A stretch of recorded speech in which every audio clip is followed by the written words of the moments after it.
SIP stoppage ratio 100% को पार कर चुका है। ऐसा क्यों हो रहा है? लगातार लोग एसआईपी क्यों बंद करा रहे हैं? और मैं ऐसा क्यों कह रहा हूं कि असली खतरा अभी बाकी है?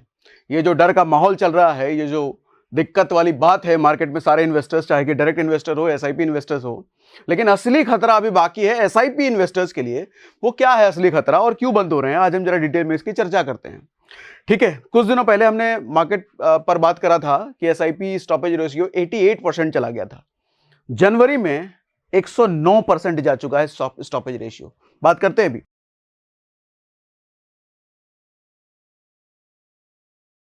देखो, खबर कुछ पहले बता देता हूं। मार्केट गिरा तो एसआईपी करने वालों का बिगड़ गया मूड। कुछ ऐसा किया जिसे देख मार्केट पंडितों ने पकड़ लिया माथा। यानी कि अब जो माहौल है इस वक्त, मार्केट के बड़े बड़े एनालिस्ट भी माथा पकड़ के बैठे हैं कि क्या हो क्या रहा है, क्यों है। बात करते हैं। देखो, भारतीय शेयर बाजार में अस्थिरता के कारण एसआईपी स्टॉपेज रेशियो जनवरी में 109% जा चुका है। अब 109%, आप सोचोगे मतलब 100% से ज्यादा सारे के सारे एसआईपी बंद ही हो गए क्या? नहीं, ऐसा नहीं है। कहने का मतलब जितने एसआईपी नए खुले उसकी तुलना में पुराने एसआईपी कितने परसेंट बंद हुए, तो वो एसआईपी बंद होने की तुलना 109% चली गई है। अब एग्जैक्ट नंबर बताऊंगा कि कितने बंद हुए, कितने खुले, वो एयूएम कितना है, सारे नंबर वाइज बताऊंगा, डेटा वाइज। ठीक है, तो सब्र बनाए रखिए। देखिए, एसआईपी स्टॉपेज रेशियो ये भी वही कह रहा है कि नेगेटिव जा रहा है। एसआईपी फ्लो 26,400 करोड़ जनवरी में 100% को क्रॉस कर चुका है एसआईपी स्टॉपेज रेशियो। फिर अभी मन में सवाल आ रहा होगा, क्या एसआईपी स्टॉपेज रेशियो सारे बंद हो गए क्या? नहीं, सारे बंद नहीं हुए हैं, बताता हूं अभी। अच्छा, ये हमने बात कर ली। अब हुआ क्या, जरा ये समझिए। जनवरी 2025 में एसआईपी स्टॉपेज रेशियो बढ़ के 109% हो चुका है। 61 लाख एसआईपी बंद हो चुकी है। अब आप पूछोगे कि 61 लाख अगर एसआईपी बंद हो गई है तो बचे कितने हैं मार्केट में? टोटल एसआईपी था कितना? ये सब नंबर भी शेयर करूंगा, सारा डेटा बताऊंगा अभी आपको। मई 2020 में कोविड लॉकडाउन में क्रैश के टाइम पे जो आंकड़ा था वो 80% के आसपास था। यानी कि कोविड, जो कि सबसे बड़ा क्रैश अब तक का माना जाता है, उस वक्त भी एसआईपी स्टॉपेज रेशियो जो था वो 80% था। और अभी के समय ये 100% को पार कर चुका है। यानी कि एसआईपी इन्वेस्टर्स के लिए गंभीर समस्या कोविड का टाइम से भी ज्यादा हो गया इस वक्त। बात करते हैं अभी क्यों बंद हो रही है एसआईपी। 2020 के बाद इन्वेस्टर्स की तादाद 4 गुना बढ़ी है। देखिए, एक चीज समझिएगा, 2020 के बाद यानी कि कोविड के बाद नए इन्वेस्टर्स की संख्या बहुत बढ़ी है। मतलब बहुत ज्यादा बड़े नंबर्स में नए इन्वेस्टर्स यहां पे आए हैं। और ये नए इन्वेस्टर्स कौन है? मैं इनको ऐसा देखता हूं, ये बेसिकली इमैच्योर इन्वेस्टर्स ज्यादा हैं। इमैच्योर कहने का मतलब जिन्होंने मार्केट के अप डाउन ज्यादा नहीं देखे हैं, मार्केट का सिर्फ गुड टाइम देखा है, अच्छा समय देखा है, सिर्फ बढ़ते हुए मार्केट को देखा है। तो जिस आदमी ने बुरा समय नहीं देखा, मैं तो कहता हूं चाहे शेयर बाजार हो या आदमी, जिसने बुरा समय नहीं देखा वो आदमी मैच्योर नहीं हो सकता। ऐसे ही 2020 के बाद जो इन्वेस्टर्स आए हैं उन्होंने बुरा समय नहीं देखा है, वो बुरा समय पहली बार देख रहे हैं। और इस बुरे समय में जो टिका रहा वो मैच्योर बनेगा। इस बुरा समय का मतलब क्या समझाता हूं। अब जैसे छोटा बच्चा होता है, छोटा बच्चा को जरा सा भी डांट दो वो रोने लग जाता है। ये इमैच्योर इन्वेस्टर्स कुछ ऐसे ही हैं। ये हल्का सा भी मार्केट का बुरा समय देखेंगे ना, डर जाएंगे, रोने लग जाएंगे। रोने लग जाएंगे मतलब ये भागने लग जाएंगे, एसआईपी बंद करने लग जाएंगे, स्टॉक्स बेचने लग जाएंगे। ये कुछ इस तरह का है। ठीक है, तो कोविड के बाद ज्यादातर इमैच्योर इन्वेस्टर आए हैं। और जब इतनी बड़ी संख्या में इमैच्योर इन्वेस्टर हैं तो इनके भागने का रेशियो भी बढ़ेगा। आप उस तरीके से भी इसको समझ सकते हो। सितंबर 2024 में मार्केट अपने लाइफ टाइम हाई पर था, यानी कि पीक पर। और आप जानते हैं ज्यादातर इन्वेस्टर्स कैसे होते हैं, जब मार्केट भाग रहा होता है तो वो ज्यादा इन्वेस्टर्स मार्केट में आते हैं। लेकिन रियलिटी में होना क्या चाहिए वो हम बात करेंगे अभी। 2020 के बाद नए पार्टिसिपेंट आए, ये हमने बात कर लिया। अच्छा, ये जरा ध्यान दीजिएगा इनके बारे में। ये बेसिकली हैं कौन? एस नरेन है, एग्जीक्यूटिव डायरेक्टर है, चीफ इन्वेस्टमेंट ऑफिसर हैं आईसीआईसी प्रू के। इन्होंने एक ऐसी बात बोली है जो मार्केट के फंड मैनेजर्स, बड़े बड़े फंड मैनेजर्स से लेकर बड़े बड़े इन्वेस्टर, छोटे इन्वेस्टर्स, सारे थर्रा गए हैं। ये कोई ऐसे वैसे आदमी नहीं है भैया, आईसीआईसी प्रू के हैं। टॉप 3 एएमसी में आते हैं ये देश के, और 9 लाख करोड़ का फंड मैनेज करते हैं ये। इन्होंने क्या बोला है जरा भी समझते हैं। सबसे पहली बात तो इन्होंने बोला है कि 2025 का साल जो है, ये इस साल इतना जोखिम भरा साल है कि इन्होंने इसको 2010 और 2008 वाले जो क्रैश हुआ था, जो बड़ा क्रैश था, उससे इन्होंने इनको कंपेयर किया है। यानी कि वो जितना जोखिम भरा साल था 2008-10 वाला, 2025 उसके बराबर या उससे ज्यादा हो सकता है। ठीक है, ऐसा क्यों कहा उन्होंने, ये भी समझते हैं। ये कह रहे हैं मिड कैप और स्मॉल कैप में खतरे की घंटी है सबसे ज्यादा। क्यों? एग्जैक्ट इनके सेंटेंस हैं, मेरी तरफ से कुछ नहीं है, एग्जैक्ट इनका सेंटेंस में बताता हूं। मिड और स्मॉल कैप शेयरों में गिरावट के शुरुआती संकेत दिखने लगे हैं। अगर आपने 2023 के बाद छोटे और मिड कैप स्टॉक में एसआईपी शुरू की है तो आपको कमजोर रिटर्न मिलने का खतरा अधिक है।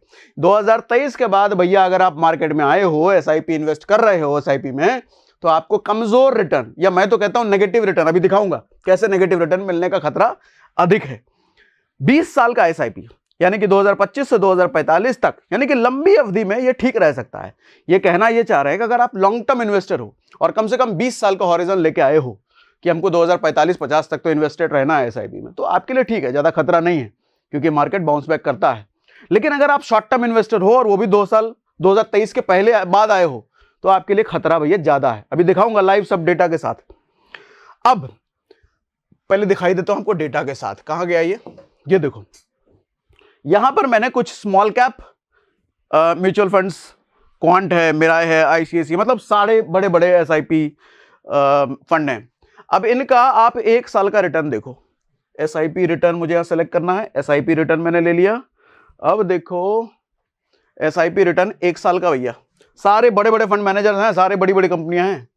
3%, 4%, 4 माइनस लाल में है, -3%, -4%, यानी कि सबसे ज्यादा 1 साल में, ये 1 साल का ले रहा हूं मैं, 1 साल में सबसे ज्यादा अगर रिटर्न किसी कंपनी ने दिए हैं वो 2.25% है। 2.25% 1 साल में है, और बाकी तो minus minus minus minus minus.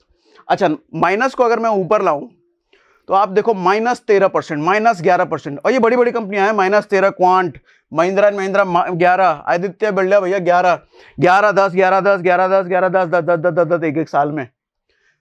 तो हालत इतनी बुरी है। अब आप कहोगे क्या इसी के लिए एसआईपी करने आए थे?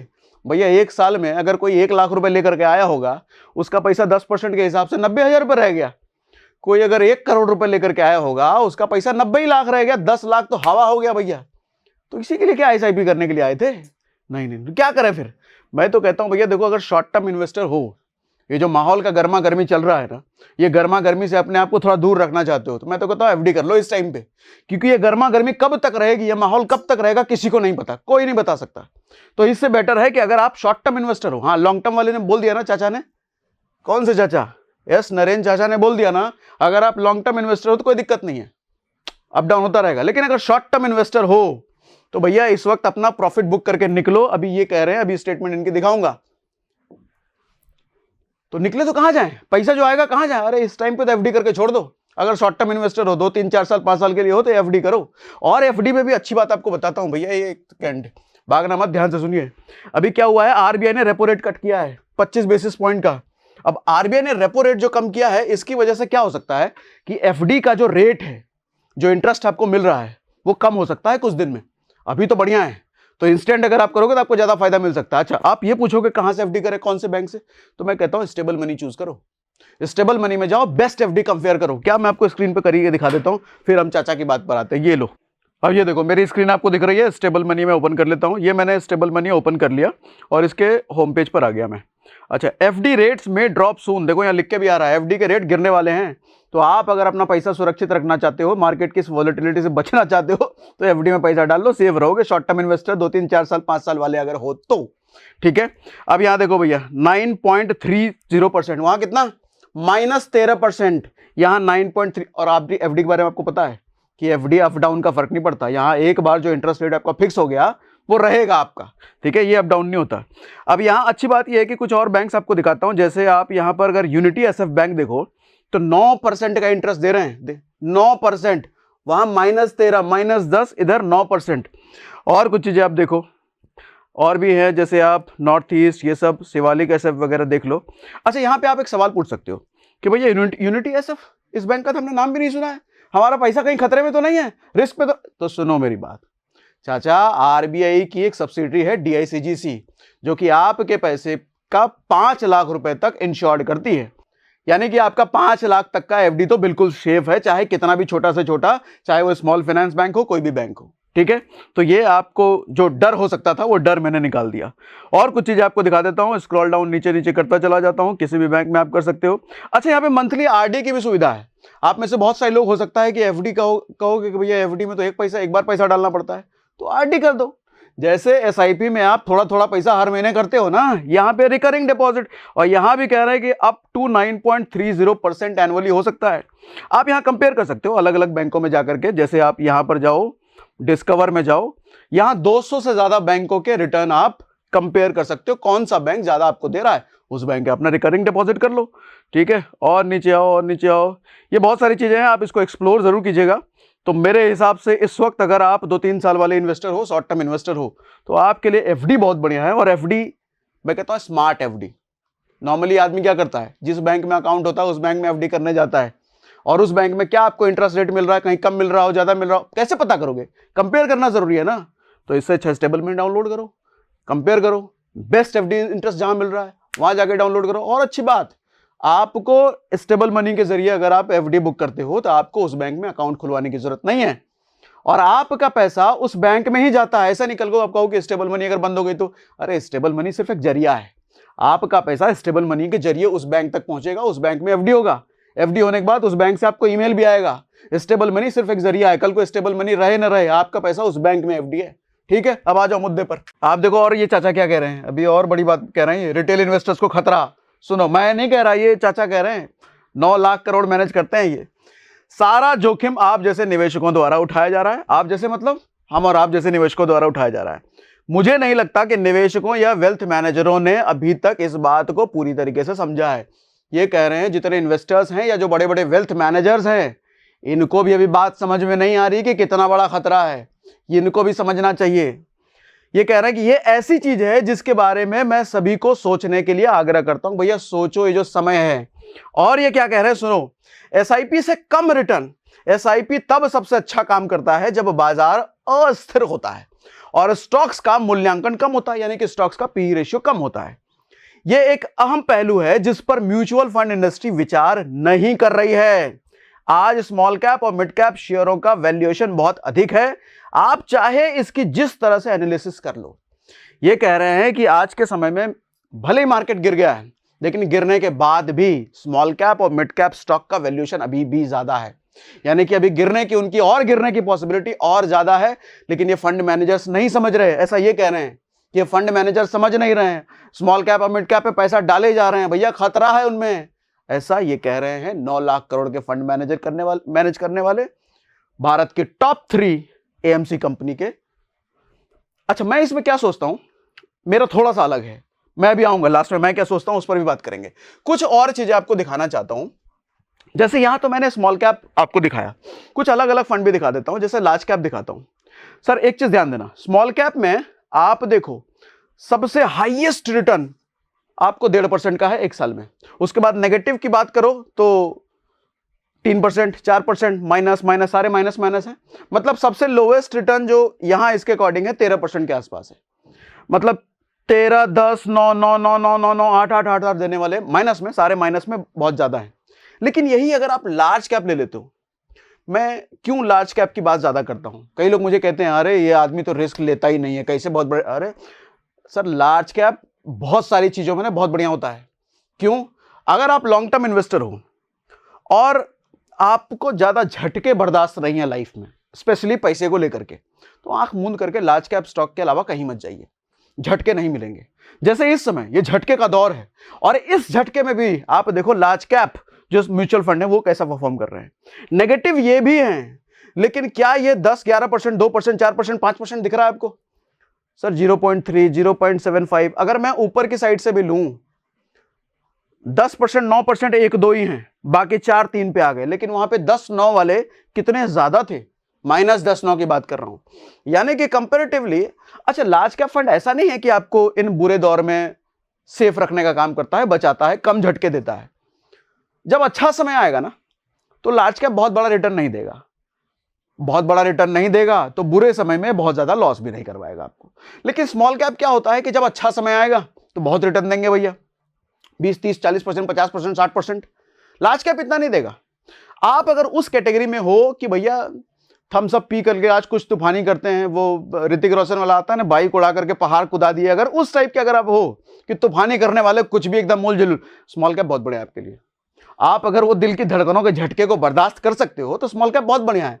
लेकिन आप चाहते हो कि भैया रिस्क नहीं चाहिए लाइफ में, बहुत दिन में जिंदगी में काम धंधे हैं, कम से कम पैसों के मामले में तो रिस्क नहीं चाहिए, तो लार्ज कैप से अच्छा कुछ नहीं है। ठीक है, अच्छा लार्ज कैप में कंपनी वंपनी का नाम मैं ले नहीं सकता, वो अपने हिसाब से आप डिसाइड करो। और कुछ चीजें आपको दिखा देता हूं। सर कुछ लोग फ्लेक्सी कैप फंड के बारे में भी बात करते हैं, इस समय फ्लेक्सी कैप फंड में जाना चाहिए। चाचा फ्लेक्सी कैप फंड का भी रिटर्न आपको दिखा देता हूं, ये लो सर, एक -1%, -1, ये भी आपको लार्ज कैप से ज्यादा ही नेगेटिव रिटर्न है। यानी कि रिटर्न के मामले में मैं देख रहा हूं कि लार्ज कैप ज्यादा अच्छा परफॉर्म कर रहा है फ्लेक्सी से। अगर आप कौन से वाले हो, तूफानी करने वाले नहीं हो, तो तूफानी करने वाले तो हो तो फिर तो स्मॉल कैप से अच्छा कुछ है ही नहीं आपके पास।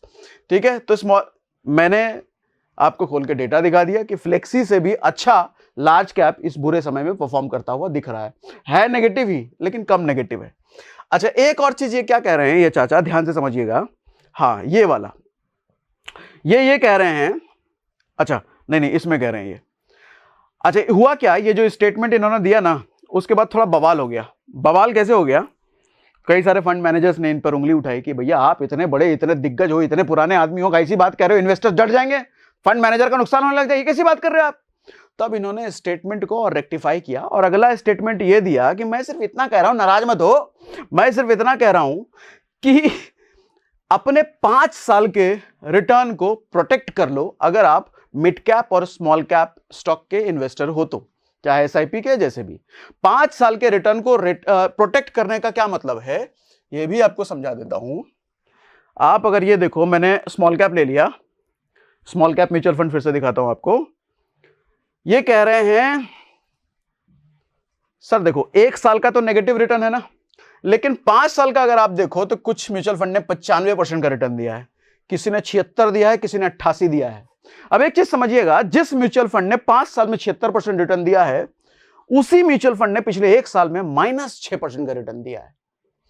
तो 76 - 6 कुछ तो उस आदमी का पॉजिटिव पोर्टफोलियो होगा ना, अगर वो 5 साल से इन्वेस्टर है तो नरेंद्र चाचा ये कह रहे हैं कि जो 5 साल में जो भी आपका पॉजिटिव कमाई है उसको निकालो मार्केट से और निकलो यहां से। ठीक है, क्योंकि खतरा अभी और आगे बढ़ सकता है, ये कह रहे हैं ये। ठीक है, आई होप मैं आपको समझा पा रहा हूं मैं, क्लियर है। तो 5 साल में जो आपका पॉजिटिव पोर्टफोलियो बना है, अभी जो भी नेगेटिव है, जितना भी नुकसान हुआ है उसको लेकर के निकलो, क्योंकि पॉजिटिव में आप हो, आगे जाकर के और ज्यादा कितना नेगेटिव आ सकते हो पता नहीं। ठीक है, अब राधिका जी इस पर क्या कहती हैं। राधिका जी कौन है, राधिका जी हैं Radhika Gupta, MD CEO of Edelweiss.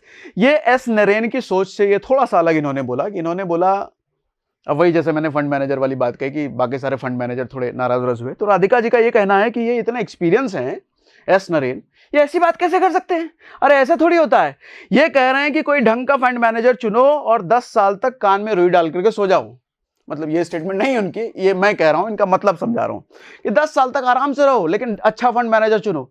अब मेरा सवाल ये है कि राधिका गुप्ता जैसे लोग, इतने बड़े बड़े फंड मैनेजर, ये तो कह रहे हैं कि अच्छा फंड मैनेजर चुनो। सवाल ये उठता है कि अच्छा फंड मैनेजर का डेफिनेशन कहां है। हमारे पड़ोस में रहता है कि अच्छा फंड मैनेजर कौन, गोरा दिख रहा, काला दिख रहा, लंबा है, पढ़ा लिखा ज्यादा, हम चुन ले उसको। फंड मैनेजर की शक्ल थोड़ी दिख रही है हमारे को, और हम कौन सा उनसे परिचित हैं जो बातचीत करके समझ जाएंगे ज्यादा अच्छा फंड मैनेजर है। तो कहने का मतलब है हम आप तो कंपनियां ही चुनेंगे ना भैया, कौन सी कंपनी बड़ी है, किसका फंड अच्छा है, हम तो पास परफॉर्मेंस देख करके चुनेंगे। तो ये अच्छा फंड मैनेजर चुनने वाली बात मुझे नहीं समझ आई। लेकिन हाँ, इनकी ये बात सही है कि अगर आप वैल्यू इन्वेस्टर हो, लंबे समय के वाले, टिकने वाले हो, 10-15 साल 20 साल वाले हो, तो आपके लिए ज्यादा खतरे की बात है नहीं। और यही बात इन्होंने भी ऊपर कहा था, जैसा मैंने आपको दिखाया। कहां कहे थे इन्होंने कि आप अगर लॉन्ग टर्म वाले हो, जैसा इन्होंने बोला, अगर 20 साल का व्यू लेकर के आए हो तो ज्यादा खतरे वाली बात है नहीं, शॉर्ट टर्म वालों को दिक्कत है। ठीक है, तो ये राधिका जी का कहना था। अब एक कुछ और चीज आपको, डेटा जो मैंने आपको प्रॉमिस किया था, डेटा आपको दिखाऊंगा कि कितने एसआईपी बंद हुए हैं। सर ये जनवरी 2025 का डेटा है। जनवरी 2025 में ये 1026, बेसिकली ये काउंट लाख्स में है। तो total number of outstanding SIP accounts, मतलब शेयर मार्केट में टोटल जितने एसआईपी अकाउंट हैं टोटल, वो लगभग 1000 लाख हैं। अब इसको 1000 लाख बोलेंगे, क्या पढ़ेंगे वो आप देख लेना, 1000 लाख ही है। लेकिन इसमें से जनवरी महीने में 56 लाख नए एसआईपी अकाउंट खुले हैं, लेकिन इसके साथ ही अरे 61 लाख पुराने वाले बंद हो गए। 56 नए तो खुले, 61 पुराने वाले बंद हो गए। तो ये कह रहे हैं कि भैया बंद होने वालों की तादाद ज्यादा है बजाय नए खुलने वालों की। मार्केट इतना अनसर्टेन है अभी। अच्छा, और आप देखें लेकिन एयूएम बढ़ रहा है। जनवरी 2025, दिसंबर 2024, नवंबर 2024, अक्टूबर, आप अगर पुराने से लेकर अब तक का एयूएम का डेटा देखें तो वो आपको बढ़ते क्रम में मिलेगा। 11,000 करोड़ से लेकर के 13,000 करोड़ तक हम पहुंच गए हैं। और ऐसे ही आप ये रुपए में आप देखें, SIP contribution in crore, 26,000 crore का कंट्रीब्यूशन जनवरी में आया है, दिसंबर में 26,000 करोड़, नवंबर में 25,000 करोड़। तो ये एसआईपी कंट्रीब्यूशन भी कंपैरेटिवली थोड़ा थोड़ा करके बढ़ा है। लेकिन अब उस बात पे आते हैं, मैं कह रहा था कि असली खतरा अभी आने वाला है। वो क्या खतरा है जरा ये समझिए। आप जरा ध्यान से समझिएगा, कान में से रुई निकाल करके, गाड़ी उड़ी चला रहे हो तो साइड में करके, बहुत इंपॉर्टेंट बात करने वाला हूं। एसआईपी अगर इन्वेस्टर हो तो अभी बात समझना। देखो, ये मैंने डेटा खोला है एफआईआई का, जो अभी डेली बेच करके, माल बेच के निकल रहे हैं, वो दिखाता हूं। सर जनवरी 2025 में 87,000 करोड़ एफआईआई ने माल बेच दिया, लेकिन उसके पैरेलल 86,000 करोड़ डीआईआई ने खरीद लिया। अब एक चीज समझिएगा, डीआईआई कौन होते हैं? डोमेस्टिक इंस्टीट्यूशनल इन्वेस्टर, यानी कि हमारी म्यूचुअल फंड कंपनियां भी डीआईआई का पार्ट है। तो हमारी डीआईआई मतलब म्यूचुअल फंड कंपनियां, जो एसआईपी के जरिए हम पैसा डाल रहे हैं म्यूचुअल फंड में, उनके पास जो पैसा पहुंच रहा है वो ऐसा घर तो लेके जाएंगे नहीं, उनको मार्केट में ही डालना है, शेयर बाजार में ही डालना है। तो वो पैसा वो डालेंगे शेयर बाजार में। तो मैं ये डेटा जो आपको दिखाया, जनवरी 2025 में 26,000 करोड़ एसआईपी का पैसा इन फंड मैनेजर्स के पास पैसा पहुंचा है हमारे आपके एसआईपी के जरिए। वो 26,000 करोड़ इसी का तो पार्ट हो सकता है। इस 86,000 करोड़ जो मार्केट में डाला गया है फंड मैनेजर्स के द्वारा, इसका पार्ट हो सकता है वो 26,000 करोड़। यानी कि हमारा और पैसा ये डीआईआई म्यूचुअल फंड के जरिए मार्केट में डाल रहे हैं। दिक्कत क्या है इसमें? गलत कुछ नहीं है, प्रोसेस यही है। दिक्कत कब हो सकती है? जब ये रेशियो घटता चला जाए। आप देखो ध्यान से, सर दिसंबर 16,000 करोड़ एफआईआई ने बेचा, 34,000 करोड़ डीआईआई ने खरीद लिया। नवंबर में 45,000 करोड़ एफआईआई ने बेचा, 44,000 करोड़ डीआईआई ने खरीद लिया। अक्टूबर में 1 लाख करोड़ के आसपास एफआईआई ने बेचा, वही 1 लाख करोड़ डीआईआई ने खरीद लिया। यानी कि जितना ही बेच रहे हैं लमसम मिलता जुलता ऊपर नीचे करके उतना ये खरीद रहे हैं। सर एक चीज समझना, ये खरीद जो रहे हैं, पैसा कहां से आ रहा है इनके पास? Stock investors plus SIP investors, हमारा आपका जो पैसा जा रहा है। अगर इनको पैसा पहुंचना बंद हो जाए, क्या ये इतना खरीद पाएंगे? अच्छा, पैसा पहुंचना कैसे बंद हो सकता है? एसआईपी स्टॉपेज रेशियो बढ़ रहा है, एसआईपी बंद हो रहा है। हम और आप जैसे लोग एसआईपी में पैसा डालना जब बंद करेंगे, इनके पास पैसा कहां से पहुंचेगा? अच्छा, जब इनके पास पैसा नहीं पहुंचेगा तो ये नंबर घटेगा। आज तो 86,000 करोड़ खरीद लिया, कल 80 भी नहीं खरीद पाएंगे, परसों 70 भी नहीं खरीद पाएंगे, परसों 60 भी नहीं खरीद पाएंगे। अच्छा, ये तो लगातार बेच रहे हैं, ये कब तक बेचेंगे किसी को नहीं पता। लेकिन इनके बेचने के अनुपात में ये उस हिसाब से खरीद नहीं पाएंगे, तो सर खतरा कितना बड़ा होगा फिर सोचिए। फिर असली खतरा आएगा, फिर तो डमाडोल, फिर तो आपका पैसा कहां जाएगा? इंडेक्स निफ्टी 23,000 पे रहेगा, 22,000 पे लुढ़केगा, 21,000 पे जाएगा, कहां नहीं जा सकता। तभी मैंने कहा कि असली खतरा अभी बाकी है चाचा। और उसी खतरे का आगा कहेंगे, क्या कहेंगे, उसी खतरे की चेतावनी ये एस नरेन दे रहे हैं। चाहे इनकी बात का फंड मैनेजर कितना भी बुरा मान ले, कोई भी अगेंस्ट खड़ा हो जाए, सर बात में तो चाचा के दम है, बात में तो दम है। अब सवाल ये उठता है कि आप पूछोगे भैया हम एसआईपी जो इन्वेस्ट कर रहे हैं करें क्या? हम छोड़ दें, निकल जाएं, ये रहें, टिके रहें? अभी आऊंगा, कंक्लूजन पे आता हूं, मैं क्या सोचता हूं ये भी बात करेंगे, ठीक है। हाँ, लास्ट में अब हम आ ही गए। एक और चीज, और कुछ तो बाकी नहीं था, सारा कुछ मैंने आपको दिखाई दिया। अब मैं क्या सोचता हूं, करना क्या है ये समझिए। Sir short term investor, short term SIP investors जो हो, वो मैंने आपको बता दिया कि अगर आप 2-3 साल 5 साल वाले हो तो ये समय आपके लिए मार्केट में टिकने का है नहीं। जो प्रॉफिट कमा लिए बेच बाज के निकलो। अब आप पूछोगे बेच बाज के कहां जाए? ऊपर सोल्यूशन दे दिया ना, एफडी करो, स्मार्ट एफडी करो, स्टेबल मनी का पूरा ऐप खोल के आपको दिखा दिया ना, उधर जाकर के पैसा डालो। 9% कम से कम शॉर्ट तो मिल रहा है, इधर तो शॉर्ट कुछ नहीं है, -10 -13। तो शॉर्ट टर्म वाले हो तो इस वक्त मार्केट से आपको दूर रहने की जरूरत है। लॉन्ग टर्म वाले हो तो आपको टेंशन लेने की जरूरत है नहीं, भैया लॉन्ग टर्म, देखो कहावत है ना कि आदमी हो या शेयर मार्केट, जाना इसको ऊपर ही है। तो आज खराब समय है, कल वापस उठ जाएगा। और कैसा कौन सा है इतिहास में पहली बार खराब समय आया है? 2016 का क्रैश, 2020 का क्रैश, 2008 का क्रैश। लेकिन हर क्रैश के बाद मार्केट का क्या होता है? उठ जाता है। तो आज बुरा समय है। इंसान और शेयर मार्केट, इंसान और शेयर, मैंने कहा ना मजबूत तभी होता है जब वो बुरा समय देखता है। मैच्योरिटी तभी आती है जब वो बुरे समय को झेल के आगे निकलता है। तो लॉन्ग टर्म इन्वेस्टर्स के लिए कहूंगा कि भैया ये बुरा समय है, टेंशन नॉट, क्योंकि आप 20 साल वाले हो, शॉर्ट टर्म वाले नहीं हो। शॉर्ट टर्म वाले की तो अलग कहानी है, लेकिन 20 साल वाले हो, 25 साल वाले हो तो टेंशन नॉट। यहां पर वॉरेन बफे क्या कहते हैं, उनकी बात को हमारे को याद करने की जरूरत है। वॉरेन बफे ये कहते हैं कि जब सब कोई ग्रीडी हो रहा हो, लालची हो रहा हो, तो आप डर जाओ, पीछे हटो स्टॉक मार्केट से। ग्रीडी, लालची कहने का मतलब सितंबर 2024 जब मार्केट अपने पीक पर जा रहा था, उफान मार रहा था, एकदम बढ़ ही जा रहा था, सब लालची हो रहे थे, सब पैसा डालने आ रहे थे। अरे शेयर मार्केट भाग रहा है, मेरा वाला स्टॉक भाग रहा है, एसआईपी बढ़ रहा है, डालो डालो डालो और डालो। यहां पर समझदार इन्वेस्टर क्या करेगा? पीछे हट जाएगा। ये वॉरेन बफे कह रहे हैं, समझदार इन्वेस्टर क्या करेगा? पीछे हट जाएगा, डर जाएगा, अरे इतना ऊपर जा रहा है, पीछे हटो पीछे हटो। लेकिन जब सारे लोग डरे हुए हैं तो आप लालची बन जाओ। सारे लोग डरे हुए हैं मतलब ये जो माहौल है, ये डर का माहौल है, सारे डरे हुए हैं। भैया लोग 26,000 पे पैसा डालने को तैयार थे, आज 23,000 के नीचे आ गया है, कोई पैसा डालने को तैयार नहीं है। सोच के देखो, समझने वाली बात है ना। आज मैंने YouTube के अपने कम्युनिटी पोस्ट पर भी डाला था कि भैया जब 26,000 था तो सारे डालने को तैयार थे, आज गिर के 23,000 पे आ चुका है, उससे नीचे आ चुका है, कोई पैसा डालने को तैयार नहीं है। क्यों? आप ही कहते थे ना मार्केट कब गिरेगा मैं पैसा डालूंगा, मार्केट नीचे आए तब तो मैं डालूं, अब नीचे आ गया अब डालो, अब नहीं डाल पाओगे, डर। तो वॉरेन बफे कहते हैं ये समय है जब सारे जहां डर रहे हैं आप लालची बन जाओ, ये खरीदने का समय है, ऐसा वॉरेन बफे कहते हैं, तो खरीदो।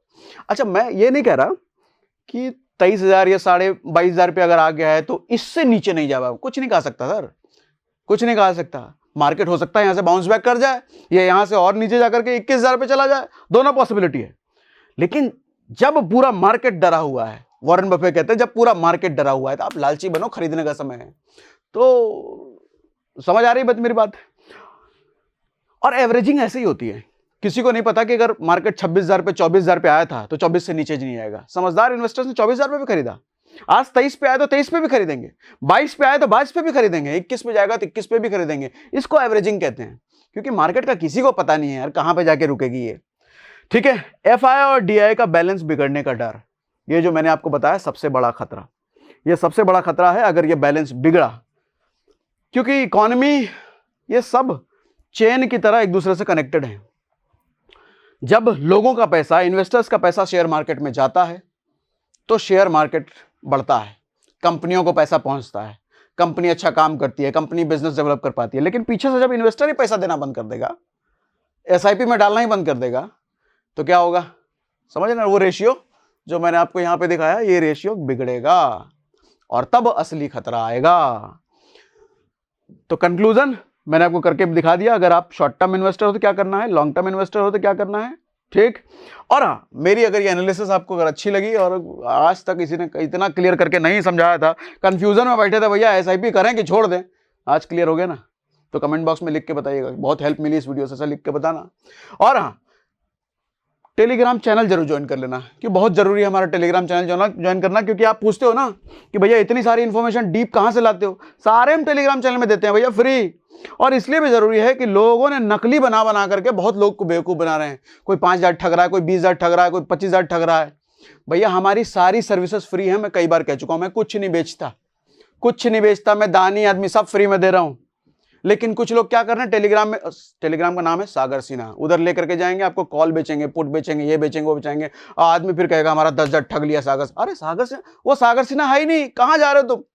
सागर सिन्हा के टेलीग्राम पे ब्लू टिक वेरीफाइड है और उसका लिंक हमारे डिस्क्रिप्शन में होता है।